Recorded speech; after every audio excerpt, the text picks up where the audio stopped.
primeira coisa que a gente tem que ter dentro do planejamento anual e até mesmo dentro do planejamento estratégico, como eu disse, o planejamento anual está dentro do estratégico, a gente tem que pensar, a primeira coisa, gente, é a análise da situação atual. A gente tem que pensar sempre no que está acontecendo. Como eu disse logo no comecinho aqui na nossa live, a gente tem que olhar o projeto num todo. Não dá para a gente pensar, acabou o ano, acabou tudo, vamos dormir, que ano que vem é o próximo, é um ano novo, a gente vai começar tudo de novo. Não, gente. A gente vai começar tudo de novo? Vai começar tudo de novo. Mas a gente tem que ter metas a cumprir. Por exemplo, que eu posso dar aqui, minha meta é ter 150 crianças no meu projeto. A minha meta é... Aí é aquela questão, minha meta é ter 150 crianças no projeto. Se eu penso nessas 150 crianças, eu tenho que entender como que eu vou fazer para ter 150 crianças. E aí vem a questão, eu vou analisar o meu projeto, eu vou entender o meu projeto, eu vou entender o que está acontecendo em torno do meu projeto. Não é simplesmente eu falar, eu quero ter. Eu tenho que começar a entender a situação. Então, eu vou fazer a minha análise situacional, entendeu? Eu tenho que fazer o diagnóstico da minha instituição. E a melhor forma de fazer esse diagnóstico, a melhor forma de eu fazer essa análise situacional, tá? A gente tem que pensar no quê? Na análise SWOT, ou na FOFA, tá? Que é o quê? É identificar a nossa força, a nossa fraqueza, nossa oportunidade e as nossas ameaças em relação às frentes da nossa concorrência. E a pessoa fala assim, como assim, Débora, nossa concorrência? Gente, nós temos hoje aí mais de 800 mil organizações da sociedade civil, ok? E você é mais uma organização que está aí. E a gente tem que pensar assim, eu estou falando organização da sociedade civil, são instituições legalizadas. Eu não estou falando das outras organizações que não estão legalizadas, que são projetos sociais, que são coletivos, que são movimentos sociais que ainda não estão legalizadas. Então, se eu pensar mais essas organizações que não estão legalizadas, são mais de, sei lá, vou botar mais de 800 mil, mais 900 mil organizações aí espalhadas no Brasil. Então, existe sim uma concorrência. Existe sim pessoas querendo captar pessoas, e para isso eu tenho que entender o que está acontecendo. Eu tenho que entender a minha fraqueza e a minha força. O que eu tenho de bom? O que eu tenho que melhorar?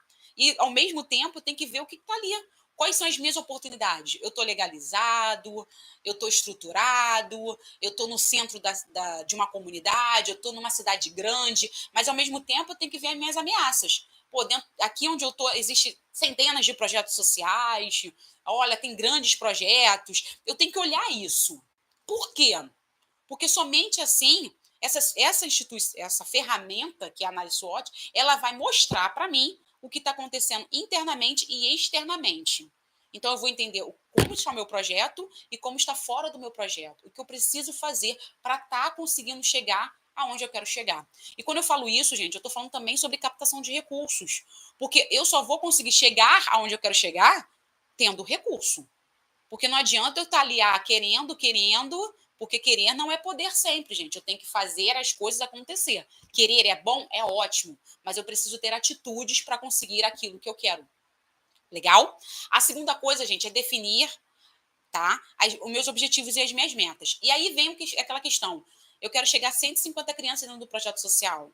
Mas eu tenho que definir metas mensuráveis e claras, que realmente eu consiga atingir.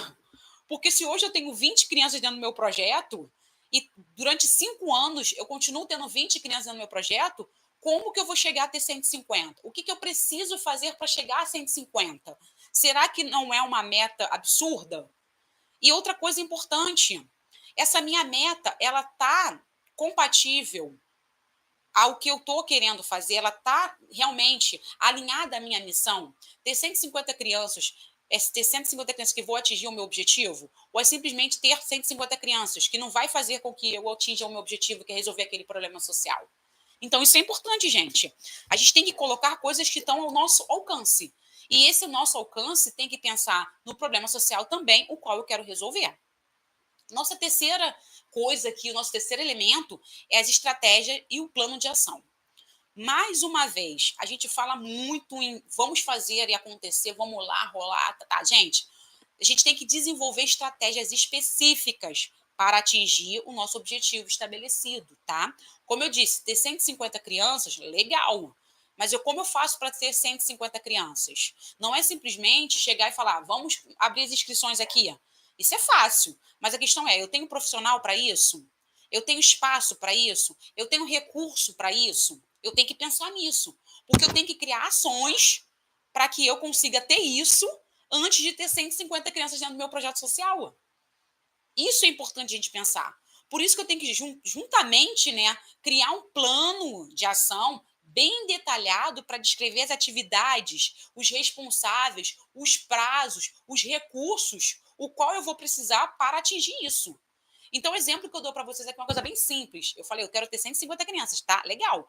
Mas uma coisa que eu tenho que pensar aqui é, cara, primeiro, para ter 150 crianças, eu preciso fazer uma boa divulgação do nosso projeto social. Então, uma das nossas metas, primeiro, antes de ter 150 crianças, é aumentar o nosso número de seguidores no Instagram. É fazer com que as pessoas elas estejam mais enganjadas. É mostrar para as pessoas o nosso trabalho. Então, o nosso objetivo principal, aí, antes de ter 150 crianças, é fazer com que as pessoas entendam o que eu faço. É fazer com que mais pessoas estejam ali nas nossas redes sociais. Entendeu a ideia? Ah, Débora, você pode estar aí falando, Débora, tá bom, eu tenho mais de 200 mil pessoas nas nossas redes sociais e a gente não consegue ter 20 mil reais por mês. Mas assim, como você tem 200 mil? O que essas 200 mil pessoas estão ali? São pessoas que você conhece? É uma lista que você comprou? São pessoas enganjadas? Tudo isso faz a diferença. Porque, por exemplo, eu gosto sempre de falar isso para as pessoas. Não estou dizendo que você tem 200 mil pessoas e que essas 200 mil pessoas vai dar recurso para o teu projeto social. A gente tem que pensar que pelo menos, no mínimo, no mínimo, tá, gente? No mínimo, ali, pelos estudos, tá? Em relação às redes sociais, essas coisas todas, de marketing digital, essas coisas que estão acontecendo, a gente tem 1% dos nossos seguidores que vão estar ali junto com a gente, empenhados no nosso trabalho, fazendo as coisas, curtindo, compartilhando, em relação também à questão dos números, né? Dos algoritmos das redes sociais ali, ele também faz uma distribuição muito pequena. Então, assim, é 1%. Então, assim, se você tem 20 mil pessoas ali, gente, caraca, a gente tem que pensar ali que umas 200 pessoas, entendeu? Tá mais enganjada contigo e você tem que fazer mais essas pessoas se engajarem mais com você, para você chegar a umas 2 mil pessoas. Mas, assim, mas a questão é, se você não tem nem 20 pessoas engajadas contigo, pô, alguma coisa tá errada. Você tem 200 pessoas lá no teu Instagram que estão, tá? Eu tô botando assim 200 pessoas, mas tu botar 1% ali, 1% ali são 200. Ai, gente, não tô nem fazendo conta aqui, tô com uma conta doida na minha cabeça, mas pensa aí. Mas se você pensar aí nessa situação, você tem um número grande de seguidores, não quer dizer que você tem um número de seguidores que estão enganjados contigo e que vão estar ali doando recursos para o teu projeto social. E se eles não estão enganjados contigo, alguma coisa você não está fazendo. Alguma coisa está errada. E aí você tem que pensar nisso. Então, isso é um problema. Se você tem um número alto de seguidores e não estão ali enganjados contigo, isso é um problema que você já tinha que estar olhando, porque você não está ganhando recurso com essas pessoas. Elas não estão contribuindo para o teu projeto social, elas não estão fazendo a diferença para que essas pessoas que estão ali, elas possam ter uma mudança de vida. E para isso, alguma coisa está não, e por isso alguma coisa está errada. A sua falta de recurso é preocupante, porque se você tem 200 mil pessoas ali te seguindo.